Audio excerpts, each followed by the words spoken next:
무더위와 오랜 가뭄을 해소해주는 고마운 장대비가 오늘 이른 새벽에 내렸습니다. 혹시 맞으셨습니까? 네, 모르고 주무셨습니까? 네. 그래서 그런지 오늘 공기도 맑고 아주 신선한 쾌적한 주의를 맞게 된 것 같습니다. 오늘 성가대 찬양도 참 어울리는 찬양인 것 같아요. 오늘 이 시간에 우리 메마른 심령 가운데 성령의 은혜의 단비가 부어지기를 예수님의 이름으로 축원합니다. 아멘. 호국의 달을 맞이하여서 지난 주일에는 나라를 사랑하는 것에 대해서 생각해 보았습니다. 오늘도 역시 계속해서 우리가 나라를 어떻게 사랑해야 되는지 말씀을 나누도록 하겠습니다. 이 프랑스의 한 병사가 가슴에 총탄이 박혀서 그것을 빼내는 수술을 받는 중에 이런 말을 했다고 합니다. 좀 더 깊이 째 보십시오. 내 가슴속 깊이 조국이 들어 있습니다. 아니, 가슴에 총탄이 박혀서 수술을 받고 있는 사람 입에서 어떻게 이런 멋진 말이 나올 수 있을까요? 저 같으면 아파서 말도 꺼내지 못할 텐데, 역시 프랑스 사람답게 예술의 나라다 보니까 이렇게 애국심도 이렇게 아주 멋지게 감동적으로 표현하는 것 같습니다. 영국의 시인 로버트 브라우닝은 시인답게 애국심을 이렇게 노래했습니다. 내 마음을 열어보면 마음 깊이 새겨진 한 이름이 있는데 그 이름은 바로 조국이다. 시이니까 이런 멋진 표현을 할 수 있을 것 같습니다. 어떻습니까? 저 여러분에게도 이렇게 나라를 애절하게 사랑하는 마음이 있습니까?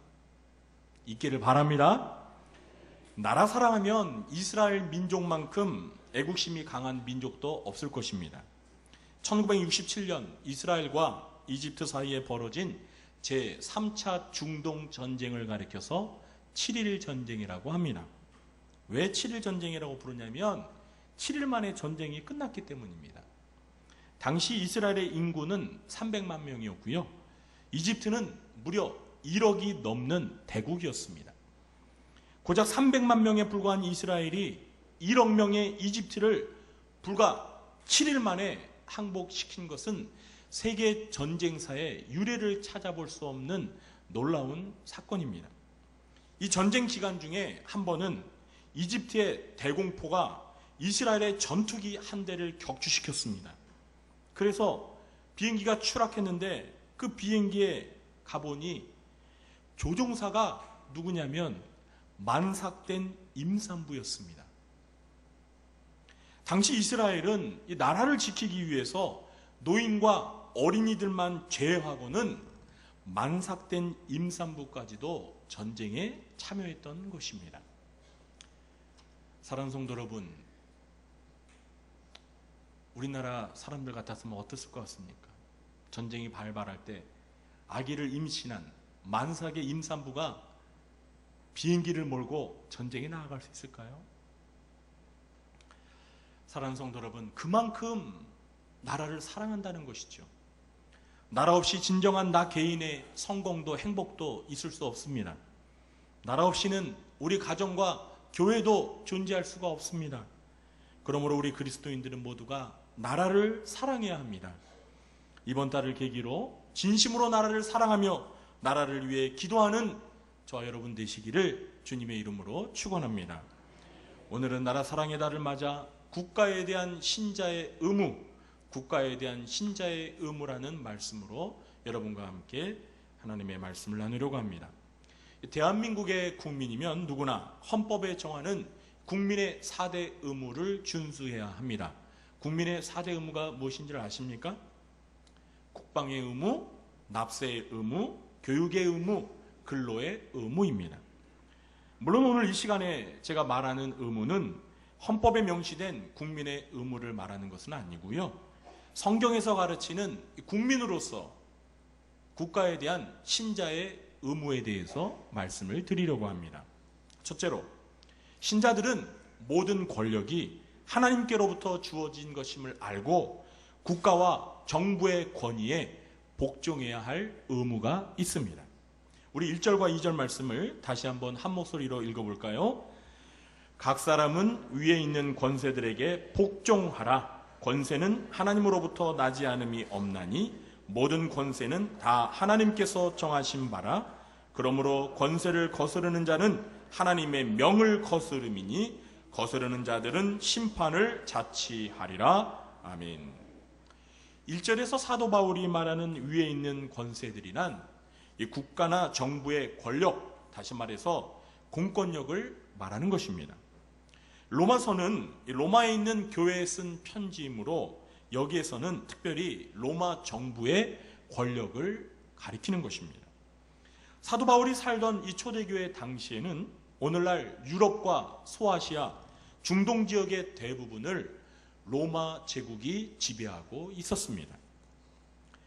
그럼 바울이 이 교회 신자들에게 자신들이 소속된 이 국가나 정부의 공권력에 복종하라고 말한 근거는 무엇일까요? 그것은 권세는 하나님으로부터 나지 않음이 없나니 모든 권세는 다 하나님께서 정하셨기 때문입니다. 그렇습니다. 모든 권세는 하나님으로부터 기원하는 것입니다. 모든 권세는 하나님께서 허락하신 것입니다. 그러니까 바울이 이 로마서를 기록할 당시에 로마 제국의 황제를 비롯해서 모든 권력자들에게 권세를 허락하신 분은 바로 누구라고요? 하나님이시라는 것입니다. 이것은 오늘날에도 마찬가지입니다. 가령 우리나라의 역대 정권이나 현 정부의 대통령을 포함해서 모든 권력자들을 세우신 분은 사람이 아니라 하나님이십니다. 물론 국민들이 선거권을 행사해서 선거에 나온 후보들을 투표하여 선출한 것은 맞습니다. 그러나 그 배후에서 특정한 후보가 당선되어 그에게 권력이 주어지도록 최종적인 결재를 하신 분은 누구라고요? 하나님이십니다. 이 사실을 믿으시기 바랍니다. 그러므로 신자들은 하나님께서 정하신 권세들에게 복종해야 할 의무가 있는 것입니다. 디도서 3장 1절에도 너는 그들로 하여금 통치자들과 권세 잡은 자들에게 복종하며 순종하라 이렇게 말씀하고 있고요. 베드로전서 2장 13절과 14절에서는 인간의 모든 제도를 주를 위하여 순종하되 혹은 위에 있는 왕이나 혹은 그가 악행하는 자를 징벌하고 선행하는 자를 포상하기 위하여 보낸 총독에게 하라. 국가에서 세운 제도 그리고 왕이나 그리고 총독에게 복종하라고 베드로 사도가 말하고 있습니다.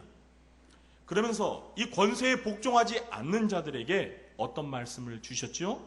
오늘 2절 말씀을 보시면 권세를 거스르는 자는, 권세에 거역하는 자는 하나님의 명을 거역하는 것이므로 무엇을 자취한다고요? 하나님의 심판을 받게 된다고 말하고 있습니다. 그러므로 신자들은 이 공권력의 기원이 사람에게서 비롯된 것이 아니라 하나님으로부터 주어진 것임을 알고 공권력의 통제에 잘 따라야 할, 순종해야 할, 복종해야 할 의무가 있는 것입니다. 우리 성도님들은 하나님의 말씀에 따라 나라를 사랑하는 마음으로 국가의 권세 앞에 복종하시는 여러분 되시기를 주님의 이름으로 축원합니다. 둘째로, 신자들은 국가의 통치자들이 하나님의 사역자인 줄 알고 악을 행하지 말고 칭찬을 받도록 선을 행할 의무가 있습니다. 우리 3절과 4절 말씀도 한 목소리로 합독하도록 하겠습니다. 다스리는 자들은 선한 일에 대하여 두려움이 되지 않고 악한 일에 대하여 되나니 내가 권세를 두려워하지 아니하려느냐? 선을 행하라. 그리하면 그에게 칭찬을 받으리라. 그는 하나님의 사역자가 되어 내게 선을 베푸는 자니라. 그러나 내가 악을 행하거든 두려워하라. 그가 공연히 칼을 가지지 아니하였으니 곧 하나님의 사역자가 되어 악을 행하는 자에게 진노하심을 따라 보응하는 자니라. 아멘. 우리가 3절과 4절 말씀에서 주목해야 할 단어가 있는데요. 그것은 바로 하나님의 사역자입니다. 여러분은 하나님의 사역자라는 말을 들으면 누가 떠오르십니까? 하나님의 사역자. 아마 대부분의 성도님들은 하나님의 사역자 하면 이 목회자들을 이렇게 떠올리실 것입니다. 맞습니다. 목회자가 하나님의 사역자가 맞습니다. 그런데 오늘 사도 바울이 이 로마서 13장 4절과 4절에서 말하고 있는 3절과 4절에서 말하고 있는 이 하나님의 사역자는 교회에서 목회를 하는 목회자를 가리키는 것이 아닙니다. 사도 바울은 국가나 정부의 여러 기관에서 공권력을 행사하는 위치에 있는 권력자들을 가리켜서 하나님의 사역자, 하나님의 일꾼이라고 부르고 있습니다. 그러니까 대통령이나 국회의원, 시장이나 구의원, 시의원, 검찰, 경찰 모두가 하나님의 일을 하고 있는 하나님의 사역자라는 것입니다. 사실 이러한 사상은 오늘 우리 신자들에게는 좀 생소한 것으로 다가올 수도 있습니다. 그러나 이것은 분명 하나님의 명령이자 하나님의 말씀입니다. 그러면 어떻게 국가의 위정자들이, 국가의 권력자들이 하나님의 사역자, 하나님의 일꾼이라고 불려질 수 있는 걸까요? 그 이유가 무엇입니까? 그 이유는 세상의 모든 권력자들에게 권세를 주신 분이 누구라고요? 하나님이시기 때문입니다. 모든 권세는 하나님으로부터 주어졌고 국가의 모든 권력자들을 세우신 분이 바로 하나님이시기 때문에 모든 권세자들은 하나님의 일을 감당하고 있는 하나님의 일꾼, 하나님의 사역자인 것입니다. 물론 이 세상의 권력자들이 자신에게 주어진 권세가 하나님으로부터 온 것임을 모를 수 있습니다. 또 자신들이 하나님의 사역자, 하나님의 일꾼이라는 사실을 모를 수도 있고요, 인정하지 않을 수도 있습니다. 그러나 그들이 알든 모르든, 인정하지 않든 인정하든, 또한 그들이 하나님을 믿든 믿지 않든 상관없이 하나님께서는 그들을 하나님의 일꾼, 하나님의 사역자로 사용하고 계시다는 것입니다. 사랑하는 성도 여러분, 우리가 믿는 하나님께서는 교회만을 다스리시는 교회의 주인만이 아니십니다. 하나님께서는 교회의 울타리를 넘어서 우리가 살고 있는 이 나라, 이 민족뿐만 아니라 온 세상을 다스리시는 만왕의 왕, 세상의 주가 되심을 믿으시기 바랍니다. 그러면 하나님께서는 이 세상을 어떻게 다스리실까요?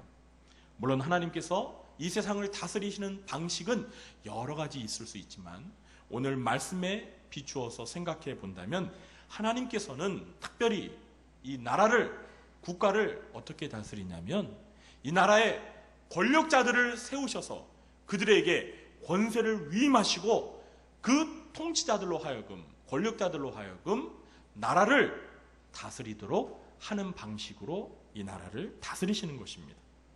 그래서 예레미야서 25장 9절과 27장 6절을 보시면 하나님께서 바벨론 왕 느부갓네살 왕을 가리켜서 내 종이다 라고 이렇게 부르는 것을 알 수가 있습니다. 즉 이방의 바벨론 제국의 왕인 느부갓네살 왕이 하나님의 뜻과 계획이 있으셔서 그를 세우시고 그를 통해서 하나님이 계획하시는 일들을 진행하고 계시기 때문에 하나님께서는 이방 제국의 왕인 느부갓네살 왕을 나의 종이라고 부르신 것입니다. 그러면 이 하나님의 사역자로서 세상의 권세자들은 어떤 일들을 수행하고 있는 걸까요? 3절과 4절 말씀을 간단히 요약해 보면 하나님의 사역자로서 이 공권력을 가진 세상의 권세자들이 하는 일은 백성들에게 선을 베풀고 백성들 중에서 선을 베푸는 자를 칭찬하며 포상하고 반면에 악을 행하는 자들에게는 징벌하는 역할을 하고 있습니다. 세상 권세자들이 하나님의 사역자로서 해야 할 일은 간단히 사자성어로 권선징악이라고 할 수 있겠습니다.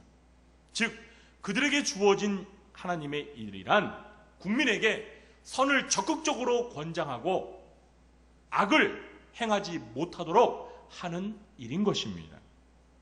모든 권력자들이 하나님을 믿든 믿지 않든 세상에서 이와 같은 일을 수행할 때 그들은 하나님의 사역자로서 하나님의 일을 제대로 수행하고 있는 것입니다. 그래서 바울은 이 로마교회 신자들에게 뭐라고 권면했죠?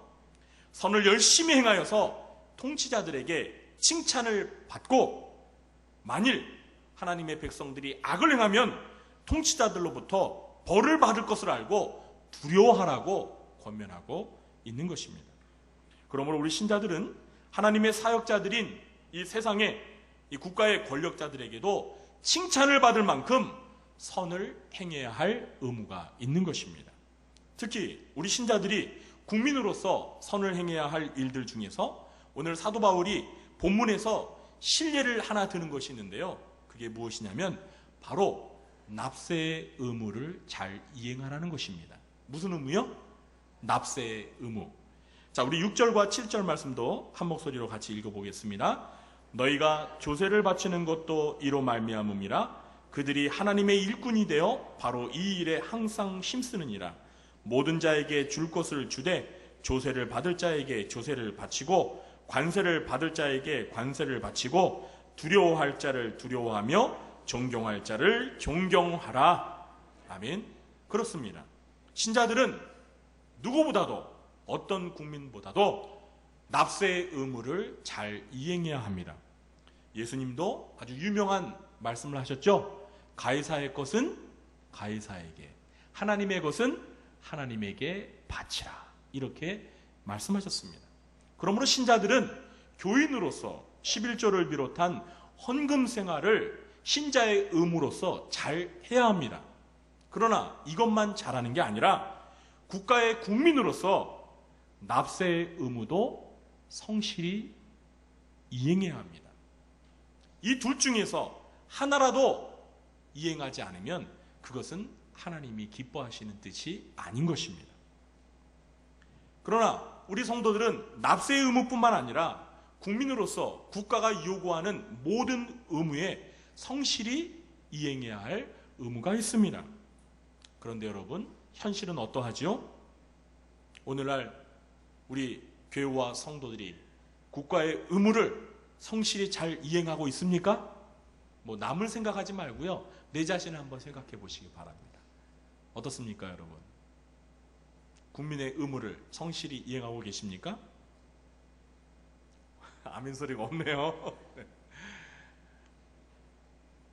안타까운 것은 오늘날 적잖은 신자와 교회들이 이런저런 방법으로 법을 어겨가면서 불법을 자행하다가 공권력으로부터 심판을 받는 일이 있다는 사실입니다.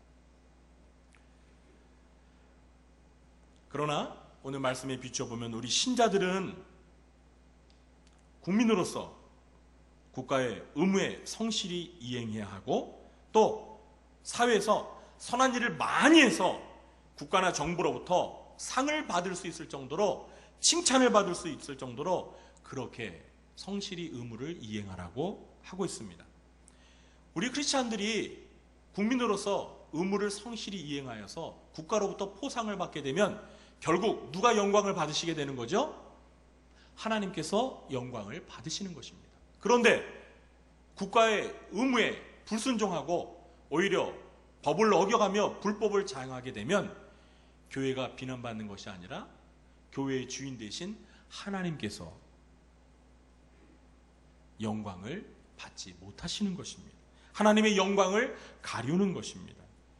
그러므로 우리 구주한교 성도님들은 모두가 국가의 국민으로서 국민의 의무를 성실히 이행하셔서 세상 권력자들로부터 칭찬을 받을 정도로, 그래서 하나님 앞에 영광을 돌려드리는 삶을 살게 되시기를 주님의 이름으로 축원합니다. 마지막 셋째로, 신자들은 이 공권력이 하나님의 말씀에 위배될 때는 순종해야 할 의무가 없습니다. 사도 바울은 모든 권세가 하나님으로부터 왔으므로 위에 있는 권세에 복종하라고 말했습니다. 그리고 통치자들을 가리켜서 하나님의 사역자라고 말하면서 악을 행할 때는 그들로부터 벌을 받을 것을 두려워하라고도 말했습니다. 그렇다면 우리 신자들은 공권력에 대해서 무조건 복종해야 할까요? 그렇지 않습니다. 만일 국가나 정부의 지도자들이 선을 베풀지 않고 오히려 악을 조장하거나 악을 행하는 자들을 마땅히 징벌하지 않는 일을 할 때는 국가의 요구에 순종하지 않아도 됩니다. 이에 대한 신뢰가 사도행전 5장에 있습니다. 사도행전 5장을 보시면 예루살렘에서 예수 그리스도의 복음을 전했던 사도들을 산헤드린 공회가 불러다가 신문하면서 그들에게 예수 이름으로 복음을 전하지 못하도록 명령하는 장면이 나옵니다. 산헤드린 공회는 이스라엘의 합법적인 권력 기관이었습니다. 이스라엘의 의회였습니다. 그 의회의 의장이 누구냐면 당시에 대제사장이었습니다. 그리고 바리새인들과 서기관들이, 사두개인들이 산헤드린 공회의 의원으로 활동하고 있었습니다. 분명 산헤드린 공회에는 이스라엘 사회를 이끌어가는 권력 기관으로서 그 구성원들이 하나님께로부터 권세를 위임받아 나라를 이끌어가는 사람들이 분명히 맞습니다. 그들은 하나님의 일꾼이고 하나님의 사역자들이었습니다. 그러나 그들이 사도들에게 복음을 전하지 말라고 명령하는 것은 분명 그들에게 권세를 위임하신 하나님의 뜻과 일치하는 것이 아니라 오히려 하나님의 뜻을 정면으로 대적하는 일이었습니다. 이럴 때 성도들은 국가의 요구 앞에, 국가의 권세 앞에 순종하지 않아도 되는 것입니다. 사도 베드로는 사도행전 5장 29절에서 뭐라고 말을 했습니까? 베드로와 사도들이 대답하여 이르되 사람보다 하나님께 순종하는 것이 마땅하니라. 이 말이 무슨 뜻입니까? 산헤드린 공회의 명령을 따르지 않겠다라는 것입니다. 대신에 누구의 명령을 따르겠다는 거예요? 하나님의 명령을 따라서 예수 그리스도를 전하는 이 복음 전도를 끝까지 하겠다. 죽는 한이 있더라도 하겠다라고 담대하게 말했던 것입니다. 이와 같은 비슷한 상황들이 오늘날 우리에게도 일어날 수 있습니다. 지금로부터 100년 전 일제 식민지하에 일본이 한국 교회를 향해서 요구했던 것이 있었습니다. 그게 무엇입니까? 신사참배입니다. 신사참배를 강요했습니다. 그때 교회에서 교회 지도자들인 목회자들이 신사참배는 일본의 국민으로서 마땅히 국민으로서 행해야 될 의무이라고 이렇게 말하면서 신사참배를 하는 목회자들과 성도들이 많았습니다. 그러나 그런 가운데서도 적지 않은 목회자들과 신자들은 신사참배가 명백히 하나님의 10계명, 1계명과 2계명을 위반하는 우상숭배의 죄이므로 순종할 수 없다고 하면서 순교를 각오하며 저항을 했습니다. 초대교회 성도들도 로마 시대 때 이 황제가 신이라고 하면서 황제 숭배를 강요할 때에도 목숨을 내걸고 황제를 숭배할 수 없다고, 우리의 주인은 예수 그리스도 한 분이라고 이렇게 하면서 순교를 각오했던 것을 볼 수가 있습니다. 우리 신자들은 기본적으로 하나님의 말씀과 신앙 양심의 위배가 되지 않는다면 공권력의 요구에 마땅히 순종해야 할 의무가 있습니다. 그러나 하나님의 말씀과 신앙 양심의 위배가 된다면 사도들처럼 사람보다 하나님의 말씀을 먼저 순종하는 것이 마땅한 줄 알고 공권력의 요구에 용기 있게 저항할 수 있는 그러한 용기가 있어야 합니다. 우리는 다니엘과 그 친구들을 통해서 이와 같은 용기를 확인할 수 있죠. 바벨론 제국이라는 이방 나라에 포로로 잡혀갔던 다니엘과 그 친구들은 나라의 권력이 그들로 하여금 성경에서 그 많은 부정한 음식을 먹게 하려고 했을 때 그들은 먹지 않았습니다. 또 느부갓네살 왕이 큰 우상을 만들고 모든 신하와 백성들로 하여금 그 앞에서 절을 하라고 했을 때에도 다니엘의 세 친구들은 풀무불에 들어가는 한이 있더라도 우상 숭배의 요구에 응하지 않았습니다. 그리고 나중에 이 바사 제국의 다리의 왕이 금령을 내려서 자신 외에는 그 어떤 신에게도 기도해서는 안 된다고 했을 때 그 금령을 어기면서까지 사자굴에 들어가는 한이 있더라도 다니엘은 국가의 금령을 어기면서 불순종하면서 하나님 앞에 기도하는 성도의 의무를 끝까지 이행했던 것을 보게 됩니다. 이처럼 국법이 신자들로 하여금 하나님을 섬기지 못하게 하고 성경을 불순종하게 강요하게 할 때에는 당연히 공권력 앞에 불복해야 할 의무가 성도들에게 있습니다. 그러나 이 한 가지 경우를 제외하고는 신자들은 그 누구보다도 나라의 법을 잘 지키는 국민이 되어야 마땅합니다. 이러한 말씀의 원리를 잘 아시고 하나님의 말씀이 인정하는 테두리 안에서 국민으로서 나라를 사랑하고 나라의 권세에 복종하며 국민으로서의 의무를 성실히 감당하는 여러분 되시기를 바랍니다. 이제 말씀을 맺겠습니다. 어떤 사람들은 이 의무는 다하지 않으면서 권리만을 요구하는 사람들이 있습니다. 이것은 결코 바람직하지 않습니다. 인도의 지도자 마하티마 간디는 이런 말을 했습니다. 훌륭하게 이행된 의무로부터 나오지 않은 권리는 가질 가치가 없다. 훌륭하게 이행된 의무로부터 나오지 않은 권리는 가질 가치가 없다. 이 말이 무엇입니까? 의무를 이행하지 않는 국민에게는 권리를 줄 가치가 없다는 것입니다.